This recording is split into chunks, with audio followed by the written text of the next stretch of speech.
Good morning friends, आप सबों का हमारे चैनल के ट्यूटोरियल्स में स्वागत है। आइए हम लोग जो है एक लॉन्ग आंसर क्वेश्चन को डिस्कस करते हैं जो MIL Hindi AC1 ability enhancement course 1 bachelor in arts BA के छात्रों के लिए है। आइए क्वेश्चन को डिस्कस करते हैं।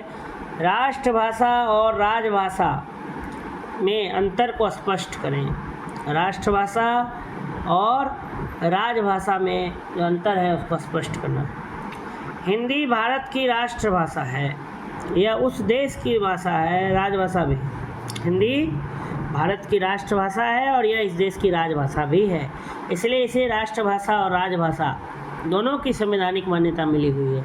इसका कारण यह है कि किसी भी देश में राष्ट्रभाषा का दर्जा उसी भाषा को मिलता है जिसके बोलने वालों अथवा प्रयुक्त करने वालों की संख्या सर्वाधिक होती है। चूँकि बोलने वाले या प्रयुक्त करने वालों की संख्या जब ज़्यादा होगी तो निश्चित रूप से उस भाषा का व्यवहार राजकाज में अधिक होगा और इस आधार पर उस भाषा को राजभाषा का दर्जा भी दिया जाएगा। इसी आधार पर हिंदी को राष्ट्रभाषा और उस भाषा का राजभाषा का दर्जा भी दोनों प्राप्त है, लेकिन प्रयुक्ति की दृष्टि से दोनों में अंतर है। राष्ट्रभाषा में जहाँ राष्ट्रीय उद्बोधन की क्षमता, बौद्धिक और आध्यात्मिक चिंतन की अभिव्यक्ति का सामर्थ्य, सांस्कृतिक तथा साहित्यिक अभिलेखों के प्रकटीकरण का सशक्त माध्यम वर्तमान होता है, वहाँ राजभाषा भावुकता से परे अनौपचारिक माध्यम के रूप में प्रशासन और प्रशासित के बीच विचार विनिमय का साधन मात्र है।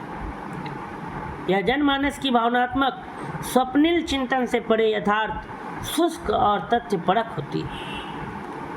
तात्पर्य राष्ट्रभाषा लोकमानस की संवेदना को जहाँ अपने में आत्मसात किए होती है, तो वहीं राजभाषा संवेदनहीन, यांत्रिकता से पूर्ण, शुष्क एवं नीरस होती है।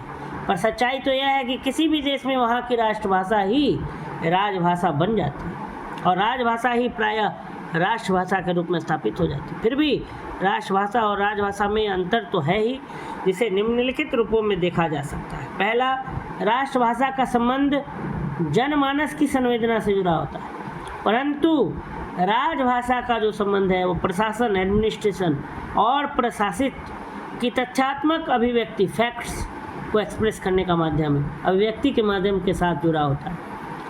राष्ट्रभाषा स्वनिर्मित भावनाओं की अभिव्यक्ति होती है, खुद से बनाई हुई स्वनिर्मित, पर राजभाषा कुछ नियमों, परिनियमों पर आधारित होकर संचालित होती है। राष्ट्रभाषा सामान्य जन के सुख दुख, उल्लास, अवसाद को लिपिबद्ध करती है, लेकिन राजभाषा में इसका कोई स्थान नहीं। राष्ट्रभाषा का व्यवहार क्षेत्र जहाँ व्यापक होता है, वहाँ राजभाषा का प्रयोग क्षेत्र सीमित होता है। राजभाषा का प्रयोग क्षेत्र विधान, शासन, न्यायपालिका, कार्यपालिका तथा कार्यालयों में प्रयुक्ति के माध्यम के रूप में ही सीमित है। राष्ट्रभाषा बहुसंख्यक जनता की अखिल भारतीय संपर्क एवं व्यवहार की भाषा है, पर राजभाषा का क्षेत्र संकुचित होने के कारण वह केवल कामकाजी रूप में ही प्रयुक्त की जा सकती है।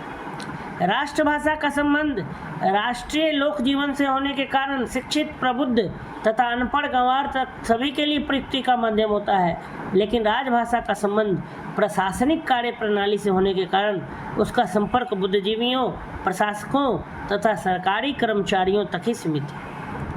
राष्ट्रभाषा जहाँ लोकभाषा बुद्धि और बल की तुलना में हृदय और भावनाओं के उद्बोधन के माध्यम से समस्याओं के रागात्मक तथा काल्पनिक समाधान निकालने का प्रयत्न करती है, कोशिश करती है, वहीं राजभाषा बौद्धिक वर्ग की निष्पत्तियों और फाइलों, पुस्तकों की दुनिया से ऐतिहासिक संदर्भों एवं पूर्व घटनाओं के प्रकाश में वर्तमान समस्याओं के हल ढूंढने का प्रयास करती है। राष्ट्रभाषा का महत्व सामाजिक एवं सांस्कृतिक दृष्टि से मापा जाता है, परंतु राजभाषा का महत्व राजनीतिक दृष्टिकोण से आंका जाता है। राष्ट्रभाषा केवल राष्ट्रीय हितों एवं राष्ट्रीय जीवन के स्पंदनों, आदर्शों का अभिलेख है, पर राजभाषा राजनीतिक बोध से प्रेरित अंतर्राष्ट्रीय संपर्क से जुड़ी होती है। तो प्रयुक्त तथ्यों के आलोक में यह कहा जा सकता है कि इस देश के इतिहास को देखें तो प्रारंभ से ही क्रमशः संस्कृत, पाली, प्राकृत और सौर श्रेणी अपभ्रंश इस देश की राष्ट्रभाषा और राजभाषा दोनों ही थी। जो राष्ट्रभाषा थी वही राजभाषा भी थी। लगभग मुसलमानों के शासनकाल से पूर्व तक यही स्थिति वर्तमान थी। मध्यकाल में विदेशी शासन की स्थापना से क्रमशः फारसी एवं कालांतर में अंग्रेजी भारत की राजभाषाएं हो गई। लेकिन अखिल भारतीय स्तर पर अभिव्यक्ति का लोक माध्यम इन युगों में भी हिंदी ही रही। अंग्रेजों के ज़माने में पहले ब्रजभाषा तथा बाद में खड़ी बोली ने राष्ट्रभाषा के दायित्व का भार वहन किया। बाद में स्वतंत्रता आंदोलन के दौरान संपर्क भाषा के रूप में हिंदी का महत्व बरकरार रहा और स्वतंत्रता के पश्चात, स्वतंत्रता के बाद राष्ट्रभाषा के रूप में हिंदी को संविधान से स्वीकृति भी मिली। चूँकि भारत की अधिसंख्यक जनता द्वारा हिंदी मुख्य रूप से प्रयुक्त होती है, इसलिए राजभाषा के रूप में भी यह स्वीकृत हो चुकी है।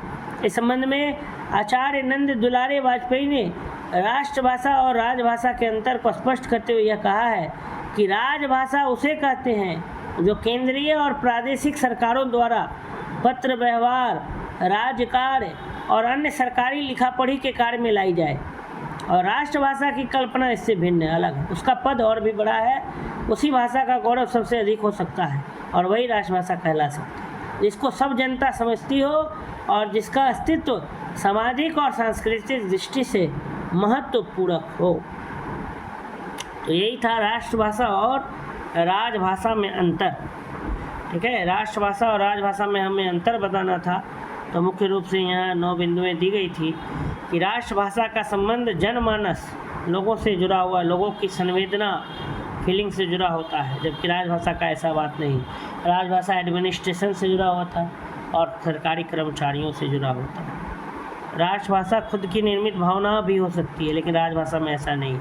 वहाँ कुछ रूल्स एंड रेगुलेशंस, नियम और परिनियम, उस पर आधारित होकर राजभाषा चलती है। राष्ट्रभाषा सामान्य जन के सुख दुख, उल्लास, अवसाद, इन सब को लिपिबद्ध करती है, जबकि राजभाषा में इसका कोई स्थान नहीं। राष्ट्रभाषा का व्यवहार क्षेत्र जहाँ व्यापक होता है, तो वहीं राजभाषा का प्रयोग क्षेत्र सीमित होता है।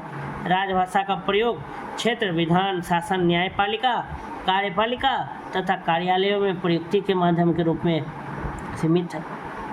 राष्ट्रभाषा बहुसंख्यक जनता की अखिल भारतीय संपर्क एवं व्यवहार की भाषा है, पर राजभाषा का क्षेत्र संकुचित होने के कारण वह केवल कामकाजी रूप में ही प्रयुक्त की जाती है। राष्ट्रभाषा का संबंध राष्ट्रीय लोक जीवन से होने के कारण शिक्षित, प्रबुद्ध, अनपढ़, गंवार सबके लिए प्रयुक्ति का माध्यम होता है राष्ट्रभाषा। परंतु राजभाषा जो है वो प्रशासनिक कार्य प्रणाली और उसका जो है संपर्क बुद्धिजीवी, प्रशासक और सरकारी कर्मचारियों तक ही सीमित है। राष्ट्रभाषा न लोक भाषा बुद्धि और बल की तुलना में हृदय और भावनाओं को उद्बोधन के माध्यम से समस्याओं के रागात्मक और काल्पनिक समाधान निकालने का कोशिश करता है, जबकि वही राजभाषा बौद्धिक वर्ग की निष्पत्तियों और फाइलों, पुस्तकों की दुनिया से ऐतिहासिक संदर्भों एवं पूर्व घटनाओं के प्रकाश में वर्तमान समस्याओं का हल ढूंढने का प्रयास करती है। राष्ट्रभाषा का महत्व सामाजिक और सांस्कृतिक दृष्टि से हम माप सकते हैं, बल्कि राजभाषा का महत्व राजनीतिक दृष्टिकोण से आंका जाता है।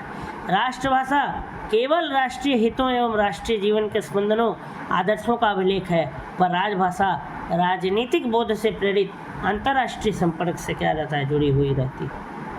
तो नंद दुलारे वाजपेयी ने भी राष्ट्रभाषा और राजभाषा के अंतर को स्पष्ट किया है। उन्होंने राजभाषा उस भाषा को कहा है जो केंद्रीय और प्रादेशिक सरकारों द्वारा पत्र व्यवहार, मतलब सरकार जो भाषा का इस्तेमाल करती है पत्र भेजने के लिए, पत्र व्यवहार, राजकार्य और जितने भी सरकारी ऑफिस में जो भी काम होता है, लिखा पढ़ी के कार्य, वो राजभाषा कहलाता है। और राष्ट्रभाषा कोई भी बोल सकता, आम जनता भी बोल सकती है। साहित्यिक और जो है कल्चर, सांस्कृतिक, ये सब से जो जुड़ा हो, जिसका सरोकार हो, समाज से और संस्कृति की दृष्टि से जो जुड़ा हो और जो देश का गौरव हो, माने हर जन का जो कंठहार हो, हर लोग देश के नागरिक जिस भाषा का प्रयोग करें अधिक से अधिक, वो अपने दुखी में, सुखी में, किसी भी माहौल में जिस भाषा का प्रयोग होता है वो राष्ट्रभाषा कहलाता है। तो यही मुख्य अंतर था राष्ट्रभाषा और राजभाषा में। तो आप सबों का हमारे चैनल में जुड़ने के लिए बहुत बहुत धन्यवाद।